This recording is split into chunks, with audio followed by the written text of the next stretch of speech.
ஏய், என்ன புதுசா மஞ்சட்டிலாம் வாங்கியிருக்க? ஆமா, இனிமேல் மஞ்சட்டில தான் சமைக்க போறேன். மஞ்சட்டில சமைச்சு சாப்பிட்டாதான் உடம்புக்கு ஆரோக்கியமா. காசு, நீ வாடி யூடியூப்பை பார்த்துட்டு வந்து என்னத்தையா பண்ணிக்கிட்டு இருக்காத மானாங்கனியா, புரியுதா? முதல்ல மஞ்சட்டியை வாங்கினதுமே சமைக்க முடியாது.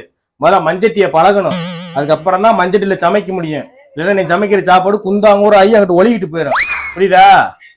எதையாவது யூடியூப் பார்த்துக்கிட்டு கிறுக்காட்டிட்டு தெரியாது. முதல்ல மஞ்சட்டியை பழகு. நண்பா, நீங்க தானே சொன்னீங்க சமைக்கிறதுக்கு முன்னாடி மண் சட்டிட்ட பழகணும்னு. நீ சைஸா பேசி பழகிட்டு இருக்கேன். பைப்புல பேசவே மாட்டேங்குது. அதுல எங்கிட்டு பழகுறது, சமைக்கிறது, சாப்பிடுறது. நீ சங்கட்ட உஸ்காதே. நீ பழகினெல்லாம் போதும், மஞ்சட்டியா கொடு. இப்ப என்ன என்னைய கழட்டி விட்டுட்டு